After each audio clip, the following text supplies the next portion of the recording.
La thèse, originellement intitulée L'homme descend du songe, approche anthropologique des enfants sauvages, est devenue un livre intitulé Les enfants sauvages, approche anthropologique.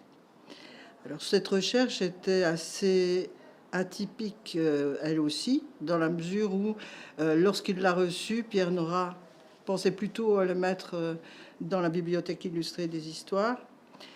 Mais l'éditrice à qui il a confié le travail d'accompagnement a confirmé très nettement et sans équivoque que pour elle c'était la collection Sciences humaines, que c'était de l'anthropologie, même s'il y avait une large part épistémologique dans le volume. En effet, ce qui m'a intéressé dans le cas des enfants sauvages, c'était la manière dont on changeait de régime de savoir à travers l'apparition de leur existence comme une espèce d'ovni, objet vivant non identifié. Au départ, effectivement, on a des récits qu'on pourrait très bien accrocher à l'archipel enfants sauvages. Je pense notamment au récit de Procope, un historien latin dont la rigueur ne peut pas être contestée, qui rapporte un cas d'enfant qui s'est trouvé abandonné dans un village à la suite de l'arrivée des barbares, des Goths, les invasions des Goths. Les gens affolés ont fui le village en catastrophe et ont laissé un nourrisson dans le village. Ils s'attendaient donc à leur retour à le trouver mort. Et pas du tout. Le nourrisson allait très bien. Il avait été adopté spontanément par une chèvre. Et au moment du retour des villageois, on le rend à sa maman, mais crise de nerfs, le bébé ne veut pas de sa maman, il ne veut pas la téter. Alors on va essayer de lui donner le sein grâce à toutes les femmes qui sont en état de le nourrir à ce moment-là dans le village, mais le bébé refuse. Et chaque fois que le bébé pleure, la chèvre accourt, corne basse, pour défendre l'enfant. Et les villageois, sans trop se poser, sans trop en faire un drame, décident de le rendre à la chèvre et de lui donner comme nom le fils de la chèvre. Et Procope nous rapporte ça, mais on ne sait rien de ce qu'il est advenu par la suite. Ce qui est intéressant, c'est de voir que c'est simplement une curiosité, mais ça ne paraît pas totalement improbable aux villageois. Et en suivant cette trame-là, je me suis aperçue qu'en réalité, la pratique de donner du lait de chèvre au pis à des jeunes enfants avait subsisté très tard, parce qu'on trouvait encore une gravure avec une indication de la manière de faire dans le Larousse ménager de la moitié du XXe siècle. Donc quand une maman avait des problèmes d'allaitement, faire nourrir le bébé par la chèvre, c'était une bonne idée. C'était un lait qui s'adaptait bien. Et pour peu qu'on nettoie bien le pis, il y avait moins de risques de bactéries en mettant l'enfant directement au pis qu'en tirant le lait puis en le faisant bouillir. Donc la tradition s'est maintenue et sans doute dans les circonstances difficiles, beaucoup de jeunes enfants ont ainsi été nourris grâce à l'aide d'une chèvre. À côté de ce premier récit, qui n'est pas un récit donné comme enfant sauvage, on ne prononce pas le mot, on ne l'écrit pas, il n'y a pas d'équivalent latin, c'est simplement un fait divers qui est rapporté. À côté de ça, il y a évidemment dans la mythologie de très nombreuses histoires d'enfants, de dieux, de fondateurs, qui viennent de l'espace extérieur, de l'espace sauvage, et qui, nourris par un animal, viennent dans une communauté humaine dont ils prennent la tête et la direction. On trouve aussi des cas d'ensauvagement dans la géographie, un certain nombre de saints, ou parfois même de chevaliers dans le cycle arthurien, traversent une période d'ensauvagement à partir de laquelle ils reviennent plus purs et plus forts. Donc au départ, cette période d'ensauvagement se caractérise par l'abandon de tous les traits classiques de l'humanité, enfin, perte du vêtement, perte de la marche, perte du langage, enfin, il y a toute une série de traits, de nutrition cuisinée, tout ça disparaît. Et puis ils reviennent et en étant rasés, en recouvrant le vêtement de l'homme civilisé, ils reprennent toutes les apparences qui étaient les leurs avant cette période d'ensauvagement. Il en va pour les saints comme pour les chevaliers, donc des périodes d'isolement. Et ils deviennent souvent, je disais, pour ce qui concerne alors les leaders de culture, les leaders politiques, les rois, ils viennent aussi de la sauvagerie et ils vont conserver, on s'en aperçoit même dans les codes forestiers, ils vont conserver un lien privilégié avec la nature sauvage. Les rois vont garder des pouvoirs thaumaturgiques, mais ils sont responsables de la vie animale et de la vie végétale et de la vie des forêts, comme le seraient des gens qui en feraient la réserve et qui géreraient cette réserve en bon père de famille. Donc quand on nous décrit dans le courant du XXe siècle, par exemple, le fait que le dernier loup en Belgique a été tué par le roi, ça me fait dresser les cheveux sur la tête parce que je me dis, il a oublié son rôle. Le rôle du roi, c'est précisément de ne pas tuer le dernier loup, c'est de veiller à ce que la faune et la flore restent en équilibre. Et en quelque sorte, le personnage extraordinaire que représente dans ce cas-là un souverain à caractère sacré, c'est d'être capable de communiquer, d'être capable d'assurer le passage entre les deux univers. Il est le seul, mais lui peut aller de part et d'autre de cette frontière que nous avons notamment stabilisée au XVIIe siècle, mais qui était là bien avant. On peut trouver des traces de naturalisme déjà chez Aristote et forcément chez les Romains. Donc la rupture nature-culture s'effectue à travers le mythe de Romulus et Rémus de manière très nette. En plus, ce sont des jumeaux, ce qui est quand même très intéressant parce que c'est 2 en 1 ou 1 en 2, on ne sait pas bien. Et un des jumeaux tue l'autre. Celui qui tue l'autre, c'est celui qui accepte d'établir un code symbolique. Le jumeau qui n'accepte pas ce code symbolique, qui est dans la réalité, dans la pratique, se fait assassiner par son frère parce qu'il a refusé le code. En l'occurrence, pour Romulus et Rémus, Romulus trace un fossé et dit ici, on ne passe plus parce que c'est une muraille, c'est la muraille de la future ville. Et Rémus lui dit, mais enfin, ça va pas, c'est pas une muraille du tout, il saute au-dessus. Et Romulus le tue. Donc Romulus rompt avec la part sauvage qu'il avait avec lui-même aussi pour adopter complètement les codes de la culture qui séparent artificiellement les deux espaces et les deux modes de vie. Donc tous ces cas périphériques qui n'étaient pas des cas d'enfants sauvages, mais qui se présentaient tout à fait comme on imagine est un enfant sauvage, me posaient question parce que on soulevait avec eux la question de la pilosité, la question de la posture. On sait que depuis Platon, au moins, la posture bipède, c'était tout à fait cardinal. C'était une manière d'indiquer que l'homme est capable de tutoyer le ciel.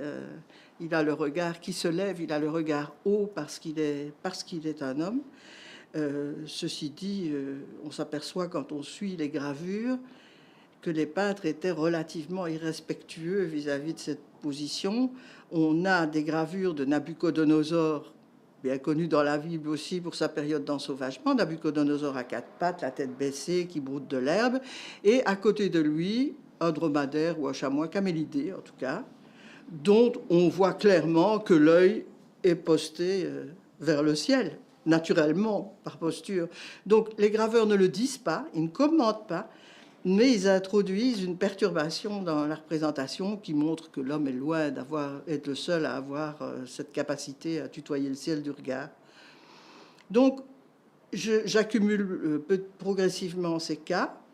Et puis, je me demande quand est-ce que ça change, ou plus exactement, un peu à la manière dont travaillait Michel Foucault, quelles sont les conditions de possibilité pour que ça change? À partir de quand est-ce que la nomination se modifie? Dans quel domaine du savoir et pourquoi? Et donc petit à petit apparaissent toute une série de mouvements qui appartiennent à la fois à la littérature des libertins, qui s'appuie sur la littérature des voyages et qui montrent que l'humanité n'est pas partout, ne paye pas partout aux mêmes critères, aux mêmes lois, et donc on n'est pas les seuls peut-être à avoir raison. Ça, c'était tout à fait intéressant. On ne noue pas non plus les mêmes rapports avec les animaux et les plantes ailleurs. Ça, c'est sous-jacent chez Cyrano de Bergerac et chez d'autres. Et puis, c'est le moment aussi où, toujours grâce aux voyageurs, on découvre de près les premiers grands singes. Il y avait des primates dans l'Antiquité, mais c'était plutôt des petits primates qui étaient importés dans l'espace romain. Ici, on est en train de tomber nez à nez avec des chimpanzés, qui mettront très longtemps à avoir leur nom d'ailleurs, et même leur espace taxonomique, parce que les chimpanzés sont perçus à partir du moment où on voit des gorilles. On va percevoir les chimpanzés comme des enfants, des petits des gorilles. Donc on ne s'y retrouve pas du tout. Et on se rend compte que quand on est dans... Enfin, on ne s'y retrouve pas, selon notre point de vue naturaliste, s'entend. On se rend compte que les appellations varient considérablement. Tulpius dit avoir disséqué un orang-outan, mais son orang-outan vient du Gabon, a le poil noir et a toutes les chances effectivement d'être un chimpanzé. Ça n'a rien à voir avec un orang-outan. Mais un orang-outan, on sait que c'est exotique. On sait que ça ressemble très fort à un homme et que si on traduit le nom, ben, c'est homme des bois. Donc tout ce qui ressemble de si près à un homme est assimilé aux orang-outans. Et d'ailleurs, Tulpius dit à la moitié du XVIIe siècle, après son autopsie de ce qui est un chimpanzé, il diffère d'un homme comme un œuf d'un œuf. Donc, en tant que grand chirurgien, anatomiste, il est très très troublé par ce qu'il rencontre avec ce type d'animal. De la même façon, en Angleterre, on va autopsier également un chimpanzé à l'extrême fin du XVIIe. Et les planches qui montrent cette autopsie décrivent aussi cet être comme un orang-outan ou un pygmée, ou on ne sait pas trop. Donc on ne sait pas quel nom donner à cet être, mais on découvre dès ce moment-là qu'il ne possède pas les cordes vocales. Et donc son silence n'est pas totalement dû au hasard. C'est très intéressant parce que on va se reposer la question du rapport au langage des grands primates en plein XXe siècle, comme si on avait complètement zappé les expériences de Tyson, qui avait vu que c'était pas possible pour un chimpanzé de parler. Par contre, on sait aussi depuis qu'ils ont une aire de Broca. Donc, sinon pas le matériel physiologique, je dirais, pour parler, ils ont en tout cas le matériel intellectuel, l'outillage cérébral pour développer un langage. Donc l'arrivée de la découverte des grands sages, que ce soit les orang-outans, les premières gravures de Bontius font hésiter sur ce qu'on a en face de soi. La gravure, la première représentation d'un orang-outan, on se demande si ce n'est pas une femme qui souffre d'hypertrichose, chose qu'on observait beaucoup à l'époque, c'est-à-dire une pilosité aberrante. C'était le cas des femmes à barbe. On en a pas mal dans la peinture de la Renaissance quand même, donc on savait que ça existait. Mais son orang-outan ressemble plus à une femme humaine qu'à un orang-outan. Donc c'est le trouble qui est jeté avec l'arrivée de ces êtres. Et puis je vous dis, les libertins, les utopistes, tous les gens qui essayent d'envisager des alternatives à l'humanité, tous ceux-là vont aussi faire bouger l'épistémologie et le mode de pensée de l'époque jusqu'à ce qu'apparaissent ces êtres qu'on hésite à classer, dont on parle en général assez tard, entre le moment de leur découverte et le moment où on en parle. Généralement, une dizaine d'années s'est écoulée. Et on ne sait pas vraiment à quoi on a affaire. Les premiers seront désignés par le mot monstre. Donc on est toujours bien dans un régime analogique. Ce qu'on décrit et ce qu'on grave ressemble très fort à un humain, mais c'est un monstre. Et puis on parlera d'homme-loup ou d'enfant-loup en accolant la région d'où il vient, d'où est ravi, d'Allemagne, de Compiègne. Donc à ce moment-là, quand même, on se dit qu'on a peut-être affaire à des hybrides.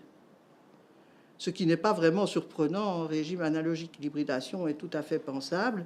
Et certains iront même jusqu'à écrire au XVIIIe que l'humanité a préféré considérer que c'était des animaux plutôt que d'admettre qu'un humain pouvait en arriver là.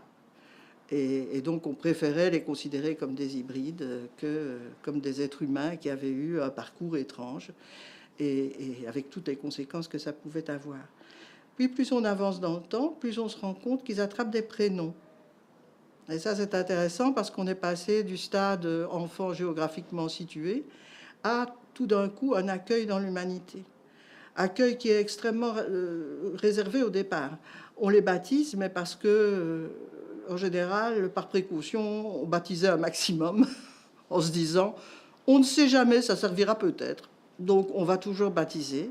Et à partir de ce moment-là, on commence à les identifier beaucoup plus comme des enfants humains. Et progressivement aussi, en arrivant au XVIIIe, on voit disparaître le compère animal. La plupart des enfants sauvages découverts au XVIIIe, je dis bien la plupart, pas tous, sont trouvés comme des enfants seuls. Néanmoins, l'imaginaire du compère animal est toujours là, puisque Peter de Hanovre, par exemple, donnera lieu à des écrits littéraires en même temps que des écrits scientifiques, où on le décrit dialoguant avec sa mère ours. Or, il n'y a jamais eu de mère ours pour Peter de Hanovre, c'est tout à fait certain. Ceci dit, il y a des témoignages d'enfants recueillis et élevés par des ours. Et ça, c'est une chose qui m'a beaucoup intriguée parce que, du point de vue naturaliste, l'ours n'est pas adoptant. C'est pas même d'un ours à un ours, les choses ne se passeraient pas nécessairement si bien. Mais en même temps, si on y réfléchit bien, tout dépend du moment où l'enfant arrive, intègre la fratrie des ursidés. On pourrait très bien imaginer, j'ai trouvé l'explication nulle part, mais je me dis on pourrait très bien imaginer un jeune enfant, pas des nourrissons. De toute façon, mes enfants sauvages sont rarement des nourrissons. Et même l'appellation enfant sauvage s'étend jusqu'à des adolescents, de grands adolescents, voire de jeunes adultes. Et là, on se rend compte que, en fait, le mot enfant recouvre surtout celui qui n'a pas la parole. Ni la parole, ni les droits. Mais il y a effectivement des cas d'enfants adoptés par des ours. Et là, on pourrait se dire qu'un jeune enfant mais qui marche, qui est capable de se débrouiller, entre dans une tanière au moment où l'ours met bas, c'est-à-dire pendant sa période d'hibernation, dont on sait que ce n'est pas un sommeil complet, mais elle est assoupie. C'est un bonheur pour les ours d'avoir des bébés. Hein. Ils sont vachement mieux faits que nous, quoi. Une ours, ça met au monde un petit machin de 500 grammes au plus, mal formé, c'est un petit bout de viande, d'où vient l'expression d'ailleurs un ours mal léché. On pensait que c'était la maman en le léchant qui façonnait littéralement le bébé. Donc le bébé se hisse jusqu'à une mamelle, il s'y visse jusqu'à la fin de l'hibernation, et quand la maman se réveille, eh bien, le petit est en mesure de le suivre, de la suivre, de courir derrière elle. Elle a considérablement maigri pendant sa période d'hibernation, mais ces toxines se sont transformées en muscles. Alors, c'est le rêve, quoi. C'est le rêve. L'ours est très, très, très bien conçu. Et donc, on peut imaginer qu'un enfant qui entre dans une tanière d'ours à ce moment-là, pendant l'hibernation, se mêle aux petits qui ne sont pas de toute façon en état de lui faire du mal. Il reste un certain nombre de semaines, voire de mois. Et quand on crapahute hors de la tanière, il a l'odeur des petits ours, il a pris les habitudes des petits ours. Et donc, il ne me paraît pas totalement impensable que l'adoption soit imaginable, même si ça nous paraît très étrange. Pour les loups, c'est a priori beaucoup moins compliqué. Les loups sont de bons parents. Et eux, par contre, peuvent se trouver en situation d'adopter, comme on voit actuellement des adoptions interspécifiques.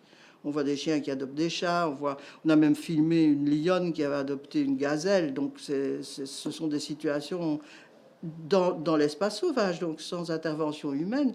Ce sont des situations exceptionnelles, mais qui peuvent se produire. Et là aussi, dès le XVIe siècle, j'ai trouvé la trace d'un auteur qui disait ça a dû se passer comme ça. La maman louve a ramené un jeune enfant en se disant que ça allait apprendre à ses petits à chasser, comme une chatte ramène une souris à sa nichée pour lui apprendre sur place à chasser. Les bébés n'ont pas faim, on ne s'attaque, on fait donc pas le plan chasse, et puis au bout d'un certain temps, bah, le bébé tête comme les enfants têtent comme les louveteaux, et puis voilà, les choses se mettent en place pour l'intégrer au groupe de la meute. Alors je sais que des spécialistes en éthologie, notamment du loup nord-américain, m'ont dit très peu poliment que c'était totalement impensable avec les loups, parce qu'ils avaient vécu avec les loups du Grand Nord canadien, et qu'il faisait beaucoup trop de chemin, c'était pas possible pour un enfant de suivre ça. À quoi je lui réponds, on n'a aucune description pour les loups canadiens, mais par contre, on a des descriptions pour les loups des forêts indiennes, et c'est un tout autre milieu. Ils ont beaucoup plus de gibier à disposition, ils n'ont pas besoin de faire des courses démesurées pour nourrir la meute, et donc ce n'est pas non plus totalement impensable. Et comme je le disais, les loups sont de très bons parents. Ils s'occupent très bien de leurs petits, et s'ils adoptent, tout doit normalement pouvoir se passer correctement. Et puis on a des cas moins surprenants d'enfants moutons, ou d'enfants porcs. Et ça aussi, c'est assez étonnant, parce qu'on a beaucoup de cas de jeunes enfants qui ont été mis à mal par des porcs laissés divagants. Dans les temps anciens, on ne tenait pas les porcs à l'étable, pas nécessairement, on les laissait courir. Et il y a pas mal de porcs qui ont mangé de jeunes enfants qui étaient sur leur chemin. Ici, il s'agit plutôt d'enfants qui ont été abandonnés dans une étable, dans une porcherie, et que les porcs semblent avoir adoptés. Donc on a un panel, et je ne parle pas des chiens. Au XXe siècle, évidemment, il y a un certain nombre de cas d'enfants adoptés par des chiens, généralement des chiens sauvages. Et ça aussi, c'est intéressant, parce qu'on a en quelque sorte des chiens marrons. Ils sont quand même anthropophiles depuis la nuit des temps. On sait qu'ils étaient là avant même que les animaux de rente n'existent. Il y avait des loups-chiens de compagnie, sans vraiment d'autres fonctions que d'être là avec le groupe, même pas sans doute au départ chasser. Et puis, petit à petit, il reste avec l'homme de plus en plus, au point que quelqu'un comme Vinciane Després peut dire en riant, ce n'est pas l'homme qui a domestiqué le chien, c'est le chien qui a domestiqué l'homme et qui en a tiré un maximum d'avantages. Et donc, c'est vrai qu'on peut se poser la question des avantages tirés par le chien à rester dans la compagnie des humains.